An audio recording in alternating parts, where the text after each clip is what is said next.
Reginald slammed the phone down on the kitchen counter, his hands shaking with a mix of rage and hurt. Selfish? They called me selfish? He muttered to himself, staring at the screen where his mother's message still glowed.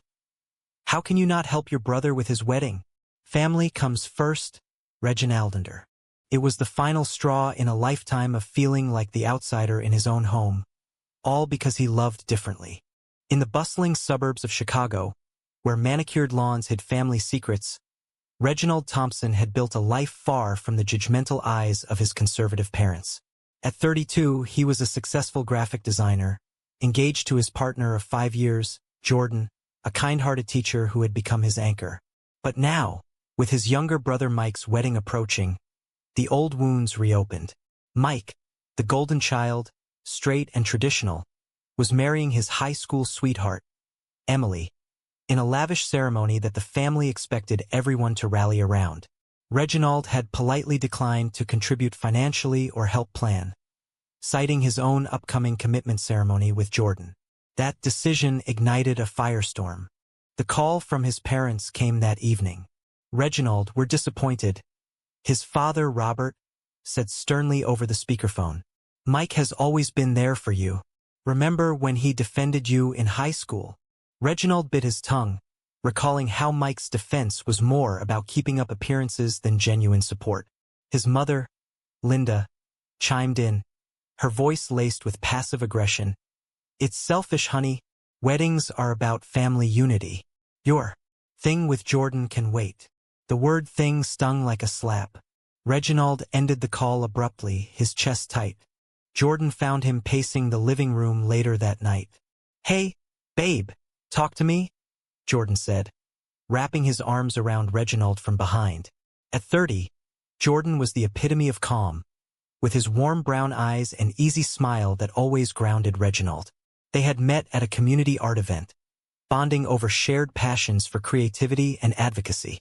Jordan knew the family's history all too well, the awkward silences at holidays, the subtle digs about their relationship not being real enough for grandkids or traditions.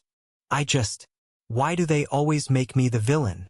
Reginald vented, sinking into the couch. "Mike's wedding is this big heterosexual spectacle, and I'm supposed to drop everything? We have our own plans, our own life." Jordan nodded, stroking Reginald's hair. "They don't get it because they don't want to, but we're building something real here." As they talked, Reginald felt a flicker of resolve. He wouldn't cave this time. Little did he know, the conflict was just beginning, and it would unearth secrets that could shatter the family's facade. The next day at work, Reginald's phone buzzed incessantly with texts from Mike. "Bro, come on, help me out. Emily's parents are loaded, but mom and dad are stressing about costs." Reginald ignored them, focusing on a client project. But guilt crept in. Family ties were hard to sever completely. That evening, over dinner, Jordan suggested a compromise. Maybe offer to design the invitations? Keep it minimal. Reginald considered it, but the label selfish echoed in his mind. "No," he decided. "If they can't respect us, why should I bend over backward?" Tensions escalated when Linda showed up unannounced at their apartment a week later. "Reginald, we need to talk," she said, her face etched with worry lines. She sat rigidly on the edge of the sofa, clutching her purse. "Your father's health isn't great, and this wedding is important to him. Mike looks up to you." Reginald crossed his arms. "Does he? Or does he just want my money?" Linda's eyes widened. "That's unfair. We've accepted your lifestyle." "Accepted?" Reginald interrupted, his voice rising. "You tolerate it, Mom. You never ask about Jordan. Never include us in family photos properly." The argument spiraled, ending with Linda storming out, tears in her eyes. Jordan comforted Reginald afterward, but doubt lingered in his eyes. "Are we sure about this? Family is family." Reginald pulled him close. "You're my family now." Yet, as they lay in bed that night, Reginald wondered if standing his ground was worth the isolation. The wedding invitations arrived soon after, addressed only to Reginald Thompson. No mention of Jordan. It was a deliberate slight, fueling Reginald's determination. But beneath the anger, a deeper pain festered, the longing for unconditional acceptance. As preparations for Mike's wedding ramped up, whispers spread through the extended family. Aunts and uncles messaged Reginald, urging him to do the right thing. One cousin even implied his refusal was rooted in jealousy over Mike's normal life. Reginald confided in his best friend, Sarah, over coffee. It's like they think being gay means I owe them extra effort to prove I'm not disrupting the family.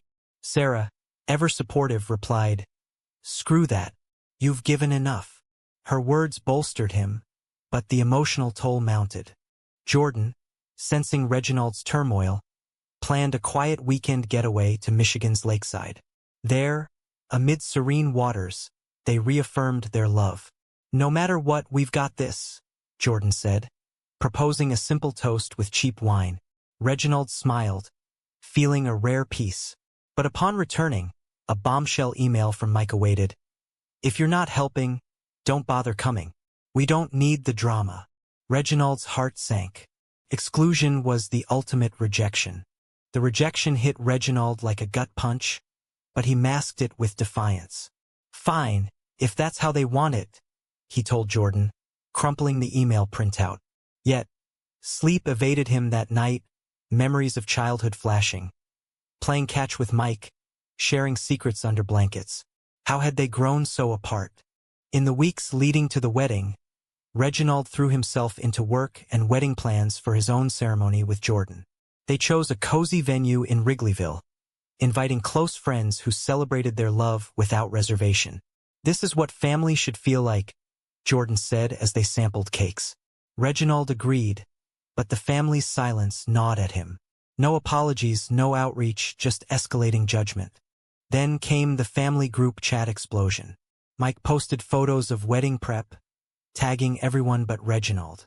When an uncle asked about Reginald's absence, Linda replied, "He's too busy with his own priorities."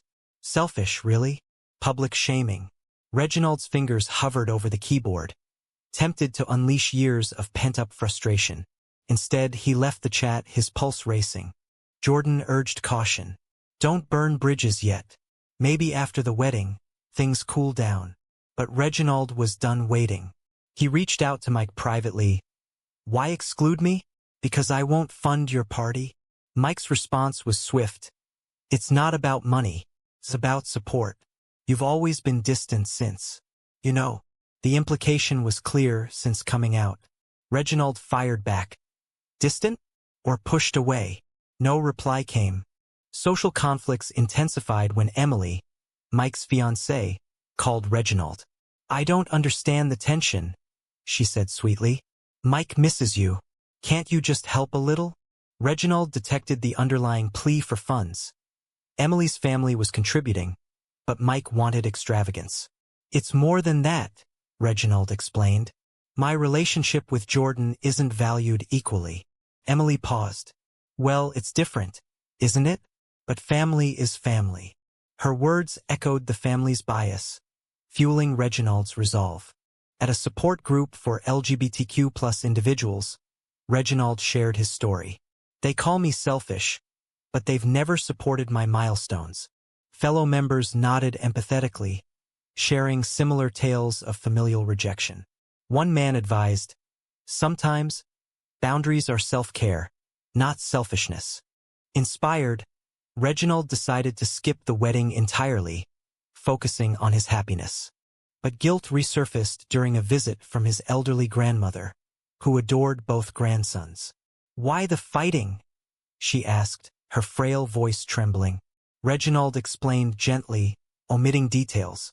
"I just want peace, Gran." She patted his hand. "Love is love, dear. They'll see." Her words offered solace, but the divide widened. Jordan, ever the mediator, suggested inviting Mike to coffee. Clear the air. Reluctantly, Reginald agreed. They met at a neutral cafe in downtown Chicago. Mike arrived looking harried, suit rumpled from work. "Look, bro, I didn't mean to exclude you," he started. "But Mom and Dad are pressuring me." Reginald leaned in. "About what? My lifestyle?" Mike shifted uncomfortably. "It's just, The wedding is traditional. Having you and Jordan there might make some guests uncomfortable. The admission hung heavy. Uncomfortable? Reginald echoed, hurt turning to anger. We've been together longer than you and Emily. But because we're gay, we're the problem. Mike defended. It's not me. It's the older relatives. Reginald saw through it. No, it's you two. You've never stood up for us. The conversation deteriorated, ending with Mike storming off. Fine, be selfish. Back home, Jordan held Reginald as he broke down. I thought he was better than that. Jordan whispered. He might be, deep down, but fear makes people cruel. As they prepared for bed, Reginald's phone lit up. A voicemail from his father. Son, reconsider. This is tearing us apart. Reginald deleted it, but sleep brought dreams of reconciliation that felt increasingly out of reach. The wedding day approached and Reginald chose distraction. A road trip with Jordan to Wisconsin Dells. Amid water parks and laughter, he almost forgot the drama. But a social media post from a cousin showed the family's joy without him. Captioned, "Perfect day." Envy mixed with relief. "We're free," Jordan said, kissing him under the stars. Upon return, messages flooded in. You missed a beautiful event. Selfish choice. Reginald ignored them, but Jordan noticed his withdrawal. Talk to me, he urged. Reginald confessed. What if they're right? Am I abandoning family? Jordan shook his head. No, you're protecting us. Their bond strengthened, but the external pressure mounted when work colleagues, hearing rumors, questioned his decision. Family first, right? One said. Reginald replied firmly. My chosen family is. A turning point came at their engagement party. Friends toasted their love, sharing stories of acceptance. Sarah pulled Reginald aside. You're inspiring others by standing firm. Grateful, Reginald felt empowered. But late that night, a cryptic text from Emily arrived. We need to talk. It's about Mike. Curiosity piqued, but Reginald hesitated. What more could be said?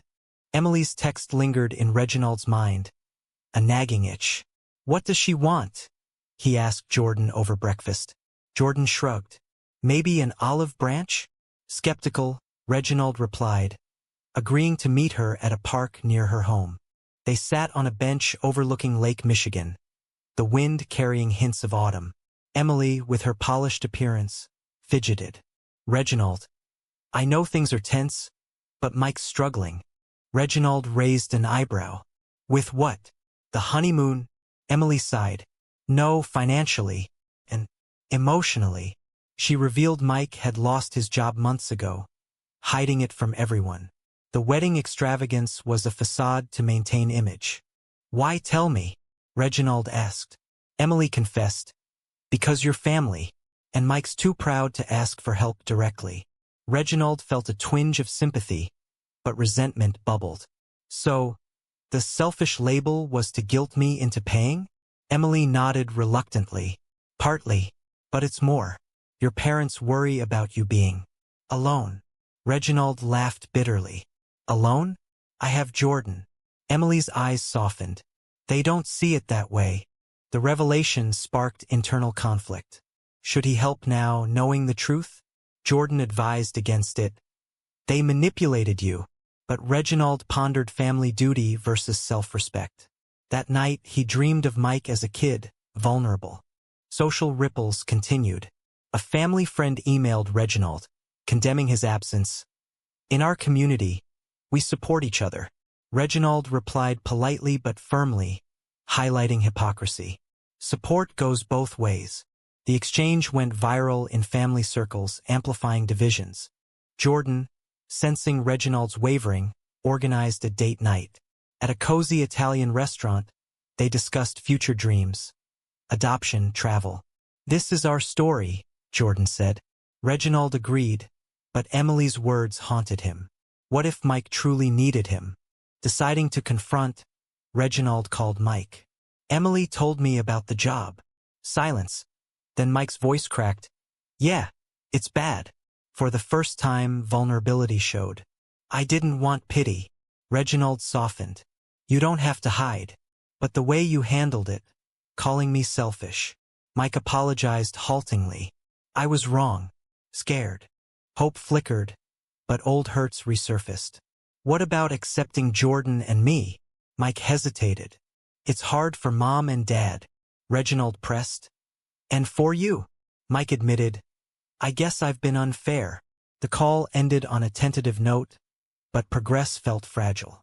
Family dynamics shifted subtly. Linda texted, "Heard you talk to Mike. Good. No apology, but a start." Reginald shared with Jordan, who cautioned, "Don't rush forgiveness." Wise words, as another conflict arose. A cousin's homophobic post online, liking comments about traditional marriage. Reginald called her out privately, sparking debate. At work, Reginald's boss praised his focus amid personal chaos. Resilience builds character. Inspired, Reginald volunteered at a Pride event, channeling energy positively. There, he met others with similar stories, reinforcing his choices. But drama peaked when Robert suffered a minor heart scare, blaming stress from family discord. Guilt assaulted Reginald. Visiting the hospital, he faced accusatory stares. "Your stubbornness did this," Linda whispered. Reginald defended. "No, years of conditional love did." Robert, weak but stern, said, "Son, make amends." Reginald left conflicted. Jordan supported him fiercely. "They're gaslighting you." Together, they attended therapy, unpacking emotions. The therapist noted, "Boundaries aren't selfish. They're necessary." Empowered, Reginald wrote a letter to his family, outlining hurts and conditions for reconciliation. Equal respect for his relationship. Responses varied. Mike replied positively, "I get it now." Parents were silent. As Thanksgiving neared, invitations arrived, addressed to both Reginald and Jordan. A small victory or manipulation? Reginald debated attending. Jordan said, "Your call, but protect your heart." Ultimately, they went testing waters. At the dinner, tensions simmered. Small talk avoided hot topics, but an uncle's joke about real weddings ignited sparks. Reginald stood up. "Our love is as real as any." Silence followed. Then Mike backed him. "He's right." The moment marked change, but underlying issues lingered. Back home, Reginald reflected, progress yet fragile. Jordan hugged him. "Proud of you." Their bond, unbreakable, contrasted family fragility. Thanksgiving's uneasy truce held, but cracks soon appeared. A week later, Linda called Reginald. "We appreciate you coming, but let's not make every gathering about your issues." Reginald bristled. "Issues? You mean my life?" The call ended strained, highlighting ongoing bias. Mike, however, reached out more. "Hey, bro, wanna grab beers?" They met, discussing jobs. Mike had found temp work. "Thanks for not judging," Mike said. Reginald opened up. "It hurt being called selfish." Mike nodded. "I was projecting my fears." Bonding deepened, but Reginald wondered if it extended to Jordan. To test, Reginald invited Mike and Emily to dinner with them. The evening started awkwardly, but Jordan's charm eased tensions. Over pasta, they laughed at old stories. Emily complimented their home. "It's so welcoming." Mike even asked about their ceremony plans. "Sounds great," he said genuinely. A breakthrough? Yet, societal pressures loomed. At a neighborhood block party, a neighbor questioned Reginald. "Heard about your brother's wedding. Why no help?" Reginald explained briefly, but rumors twisted, painting him as ungrateful. Online, a family member's post vented. "Some people prioritize themselves over kin." Comments debated, some supporting Reginald's stance on equality. Jordan faced his own challenges. His students' parents, hearing of the drama, whispered. One even complained, "Is he stable for teaching?" Jordan defended fiercely, but stress mounted. "This affects us both," he told Reginald. Guilt returned. "I'm sorry," Jordan reassured. "We're in this together." High drama unfolded at a family reunion. Relatives converged, whispers abundant. An aunt confronted Reginald. Your choices divide us. He countered, no, intolerance does. Debate ensued, splitting the room. Mike intervened. Enough. Reginald is family, period. His defense stunned Reginald, shifting dynamics. But the real shock came from Jordan. Overhearing a private conversation between Linda and Robert, Jordan learned a secret. Years ago, Robert had a gay affair, hidden to preserve image. They project their shame onto you, Jordan revealed to Reginald later. Stunned, Reginald processed. That explains the overcompensation. Jordan nodded. But it's their burden, not yours. Empowered by truth, Reginald confronted his parents privately. I know about Dad. Shock registered. Robert admitted tearfully, I was scared. Didn't want that for you. Linda defended. We protected the family.